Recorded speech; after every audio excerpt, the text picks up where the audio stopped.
우리 성경을 한 군데 보도록 하겠습니다. 성경은 누가복음 13장 31절에서 35절까지의 말씀입니다.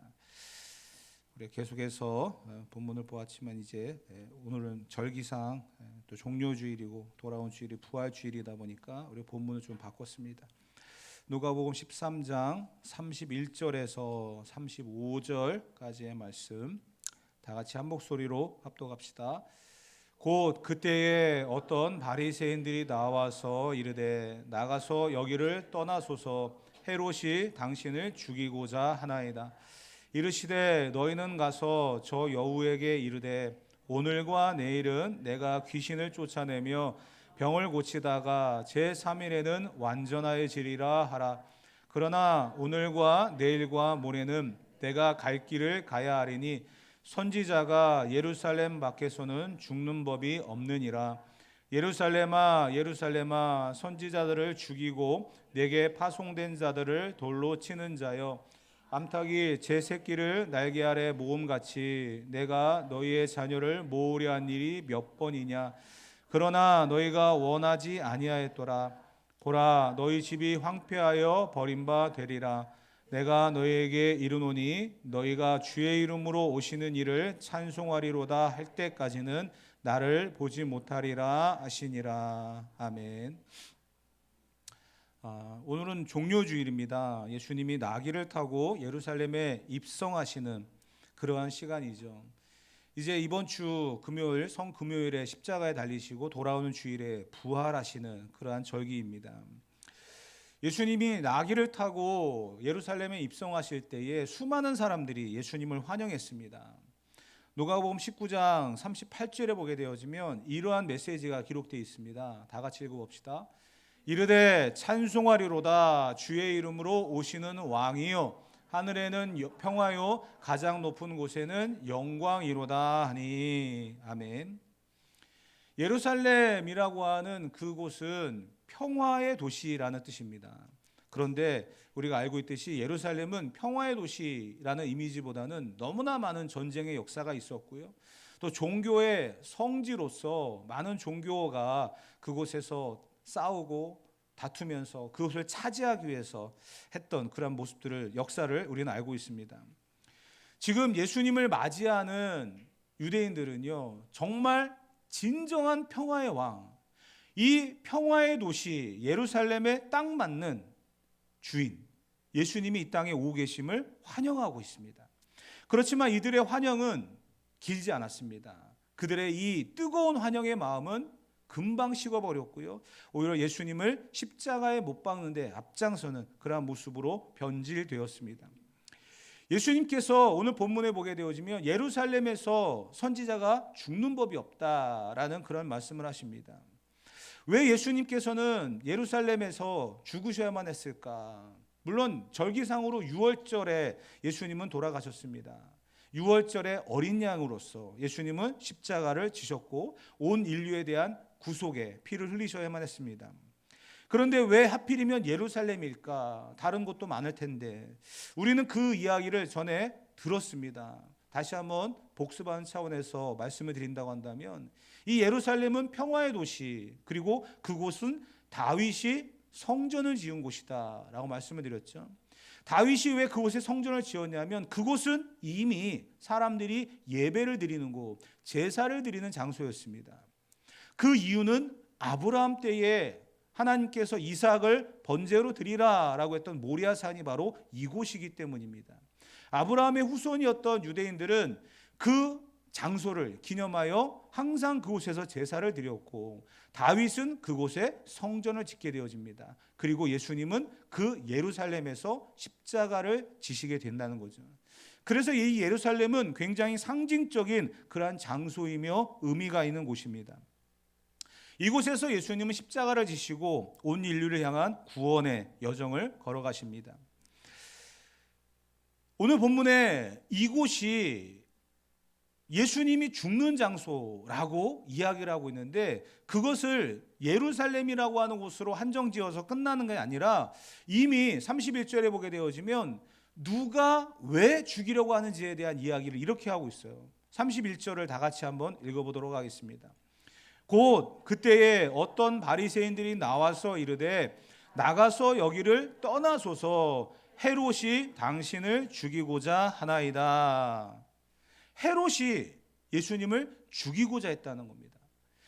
헤롯은 세례 요한도 죽인 사람입니다. 예수님을 죽이는 것은 아무 문제가 없는 사람이었습니다. 오히려 자기의 영역, 자기의 지켜야 될 그 모든 그 부분들에 대하여 위협을 하고 있는 예수님을 제거해야 될 그런 상황이었습니다. 그렇기 때문에 헤롯은 언제든지 예수님을 죽이고자 하는 그런 생각과 계획을 갖고 있었다는 거죠. 그것을 헤롯뿐만 아니라 다른 사람들이 다 알고 있었다는 거예요. 바리새인들까지도 예수님께 이야기하잖아요. 헤롯이 당신을 죽이고자 합니다. 얼마나 이 헤롯이 예수님을 죽이고자 하는 의도가 강했는지를 알 수 있는 그런 본문입니다. 그만큼 예수님께서 위협을 받는, 생명의 위협을 받는 그런 상황이었는데 예수님은 두 가지를 이야기하셔요. 33절 말씀 다 같이 읽어봅시다. 그러나 오늘과 내일과 모레는 내가 갈 길을 가야 하리니 선지자가 예루살렘 밖에서는 죽는 법이 없느니라. 두 가지예요. 예수님은 예루살렘에 죽으셔야 됩니다. 지금 헤롯이 자기를 죽이려고 한다라고 하는 이 이야기를 바리새인들을 통해 들었지만 예수님은 아니다. 지금이 아니다라는 거예요. 예루살렘에 가서 죽어야 되고 시기는 6월절 정해져 있다는 거죠. 그래서 예수님께서는 지금도 당당하게 무엇을 하십니까? 오늘과 내일과 모레는 내가 갈 길을 갈 것이다. 그게 무엇입니까? 아직까지도 할 일이 남아있다는 거예요. 예루살렘 6월절 이 시간과 장소가 정해져 있는 것을 예수님은 알고 계셨고요. 그리고 오늘 예수님은 최선을 다해서 복음을 전하시는 그러한 모습을 보여주고 계십니다. 그러면서 예루살렘을 향한 안타까운 모습을 이렇게 본문에 표현을 하셨습니다. 34절 읽어봅시다. 예루살렘아 예루살렘아 선지자들을 죽이고 내게 파송된 자들을 돌로 치는 자요. 예루살렘은 인격이 아닙니다. 도시입니다. 그런데 예수님께서는 이 예루살렘을 인격으로 표현을 했어요. 그것은 그 안에 있는 사람들, 그 안에 있는 종교 지도자들, 그 안에 있는 정치인들, 그 안에 있는 백성들, 그 모두를 다 포함하고 있는 거예요. 그 사람들을 향하여 예수님이 이야기하십니다. 선지자들을 죽이고 내게 파송된 자들을 돌로 치는 자, 이렇게 정의를 내리셨다는 거예요. 예루살렘을 보면서 예수님은 울기도 하셨습니다. 그 안타까운 모습을 표현하셨다는 거죠. 진정한 평화가 그곳엔 없었다는 거예요. 하나님의 나라, 예배를 드리고 제사를 드리고 하나님을 만나는 거룩한 성전이 있는 예루살렘이었지만 그곳은 평화가 없었고 예배가 없는 그러한 곳이 되어버렸다는 것입니다. 세상에서 가장 추한 것은 다른 것이 아니라 종교의 타락이라고 이야기합니다. 예루살렘이 부패한 것은 종교 지도자들의 타락이었고요. 진정한 예배가 드려지지 않는 그러한 문제였다는 겁니다. 예수님은 그 모습을 보면서 안타까워하셨고 심지어 눈물까지 흘리셨습니다. 선지자를 죽였다라고 이야기했습니다. 그런데 선지자를 죽이는 걸로 끝나는 게 아니라 참 선지자, 어떻게 보면 선지자 중에 선지자인 예수님조차 그들은 맞이하지 못했습니다. 요한복음 1장 11절에서 12절에 보게 되어지면 이런 말씀으로 예수님은 이야기하십니다. 읽어봅시다. 자기 땅에 오매 자기 백성이 영접지 아니하였으니 영접하는 자 곧 그 이름을 믿는 자들에게는 하나님의 자녀가 되는 권세를 주셨으니. 예수님이 이 땅에 오셨는데, 진정한 평화의 왕이 이 땅에 오셨는데도 불구하고 사람들은 예수님을 맞이하지 않았다는 겁니다. 심지어는 그를 죽이기까지 했다는 거예요. 근데 그 이야기를 예수님은 이렇게 또 풀어서도 이야기했습니다. 누가복음 20장 9절로 16절까지 보게 되어지면 그곳은 포도원의 비유가 등장합니다. 예수님이 포도원 비유를 하시면서 지금의 이 상황, 예루살렘, 선지자를 죽이는 곳, 이 도시에 대한 이야기를 이렇게 비유를 하셨어요. 누가복음 20장 9절로 16절까지를 천천히 한번 읽어보도록 하겠습니다. 그가 또 이 비유로 백성에게 말씀하시기 시작하시니라. 한 사람이 포도원을 만들어 농부에게 새로 주고 타국에 가서 오래 있다가 때가 이름에 포도원 소출 얼마를 바치게 하려고 한 종을 농부들에게 보내니 농부들이 종을 몹시 때리고 거저 보내었거늘 다시 다른 종을 보내니 그도 몹시 때리고 능욕하고 거저 보내었거늘 세 번째 종을 보내니 이 종도 상하게 하고 내쫓은지라 포도원 주인이 이르되 어찌할까 내 사랑하는 아들을 보내리니 그들이 혹 그는 존대하리라 하였더니 농부들이 그를 보고 서로 의논하여 이르되 이는 상속자니 죽이고 그 유산을 우리의 것으로 만들자 하고 포도원 밖에 내쫓아 죽였느니라. 그런즉 포도원 주인이 이 사람들을 어떻게 하겠느냐 와서 그 농부들을 진멸하고 포도원을 다른 사람들에게 주리라 하시니. 3명의 종들을 보냈는데도 다 죽이고 능욕하고 때리고 했다는 거예요. 이 종들은 선지자들을 이야기하는 거고요. 사랑하는 아들을 보냈다. 이게 바로 예수님이잖아요. 그 아들을 보냈는데도 불구하고 그들은 어떻게 합니까? 그를 죽이면 이 포도원은 우리 거가 된다. 착각하고 있는 거죠. 결국 그 아들을 죽였습니다. 그 농부의 이 주인은, 농장의 주인은 어떻게 합니까? 결국 그 모든 농부들을 죽이고 그 포도원을 다른 사람에게 준다. 예수님의 비유의 말씀입니다.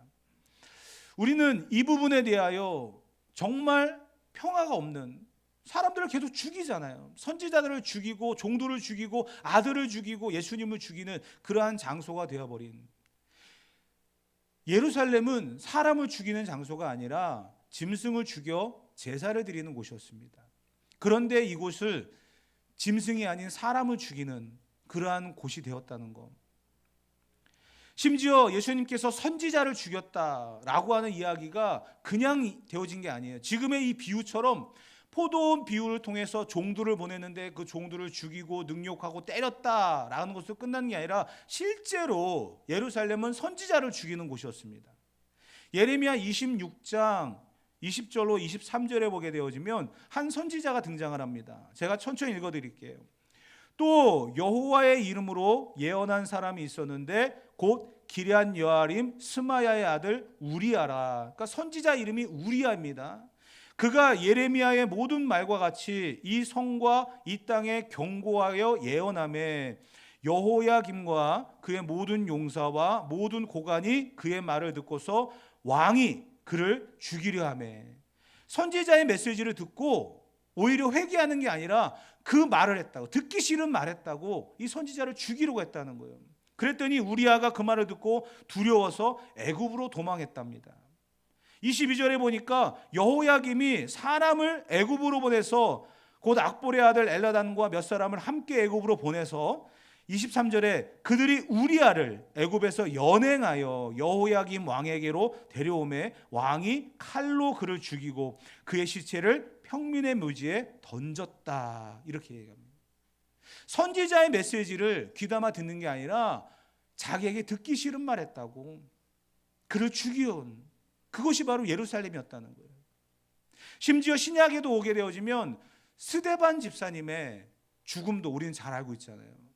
그가 이런 말을 합니다. 사도행전 7장 54절로 60절에 보게 되어지면 이런 말이 기록되어 있습니다. 천천히 또 제가 읽어드릴게요. 그들이 이 말을 듣고 마음에 찔려 그를 향하여 이를 갈거늘.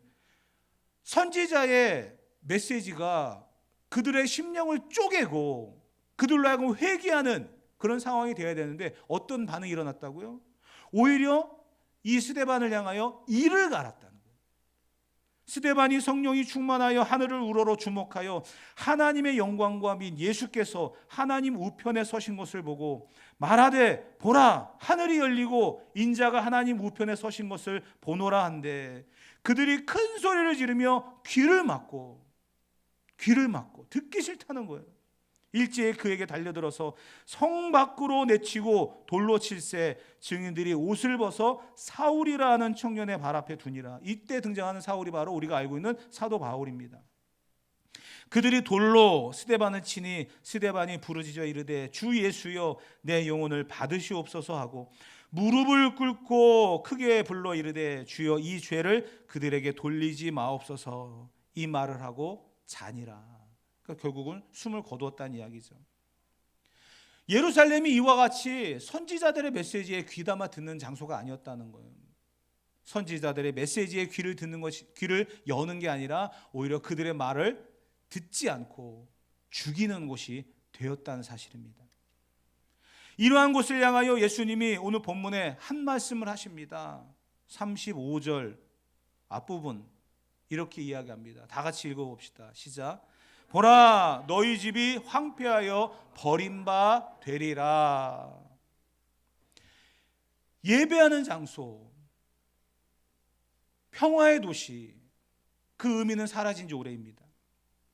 가장 추악한 도시가 되었고 가장 사람을 죽이는 그러한 잔인한 그러한 장소가 되었습니다. 그곳을 향하여 예수님이 하시는 말씀은 너희는 이제 황폐하여 버림받으리라. 그냥 황폐한 정도로 끝나는 게 아니라 버림받으리라. 우리 성지순례 다녀오신 분들 아마 보셨을 겁니다. 눈으로 직접 보셨잖아요. 예루살렘 성전이 무너져 있잖아요. 돌이 막 쌓여 있는 그러한 장소를 여러분이 보신 적이 있을 겁니다. 왜 그럴까요? 예수님의 예언하신 대로 무너진 거예요. 그리고 다시 쌓지 못하고 있는 거예요. 그 기능을 상실하게 되어지면 이렇게 황폐하고 무너지며 버림받아진다. 예수님의 하신 말씀대로 되어진다는 겁니다. 결국은 예수님께서 또 이런 말씀을 또 하셨어요. 마태복음 24장 1절로 2절 다 같이 읽어봅시다. 예수께서 성전에서 나와서 가르치실 때 제자들이 성전 건물들을 가리켜 보이려고 나오니 대답하여 이르시되 너희가 이 모든 것을 보지 못하느냐? 내가 진실로 너희에게 이르노니 돌 하나도 돌 위에 남지 않고 다 무너뜨려지리라. 무너진답니다. 사람들은 믿지 않았어요. 당신이 누구이기에 이 성전을 무너뜨립니까? 이야기까지 했습니다. 예수님의 이야기를 무시했죠. 결국 성전은 무너졌습니다. 우리는 다시 한번 이 본문을 통해서 이 종료주일 또 부활주일을 준비하는 이 한 주간의 삶을, 그 시간들을 이 말씀을 묵상하며 보내야 할 것입니다. 원래 예루살렘은 살리는 곳이었습니다. 평화의 도시였습니다. 하나님을 만나는 곳이었습니다. 성전이 있기 때문에. 그러나 그 기능을 상실하고 의미를 상실해버리니까 어떤 곳이 되어버립니까? 죽이는 곳이 됐다는 거예요. 아주 처참한 곳이 됐다는 거예요. 우리는 하나님 앞에 기도해야 돼요. 세우는 자가 되어야 되지 무너뜨리는 자가 되어서는 안 되는 거고요. 살리는 자가 되어야 되지 죽이는 자가 되어서는 안 된다라는 거예요. 그래서 우리는 기도하고 말씀대로 살아가며 순종하며 서로 사랑하며 하나님의 교회를 세워가는 사람이 되어야 된다는 것입니다. 오늘도 하나님은 우리에게 요구하고 계시는 것이 있습니다. 그것은 다른 게 아니라 사명이에요. 주의 십자가를 지고 가야 할 길, 제자로서 살아가야 될 그 삶의 현장들, 그 현장에서 우리가 감당해야 될 것은 사명 외에는 없습니다. 그 사명의 길을 잃어버리면 예루살렘처럼 이렇게 되는 거고요. 결국은 무너져서 버림받아지고 황폐할 수밖에 없다라는 사실입니다. 사랑하는 성도 여러분, 사도 바울이 이런 말을 했습니다. 이 말씀으로 우리가 결론을 맺으려 합니다. 디모데후서 4장 7절로 8절 다 같이 읽어봅시다.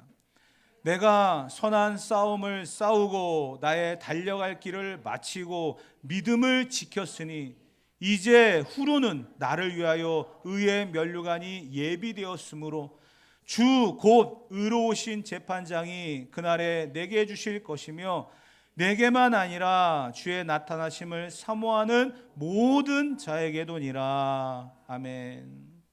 사랑하는 성도 여러분, 예루살렘은 선지자를 죽이는 곳이었고요. 예수님을 죽이는 장소가 됐습니다.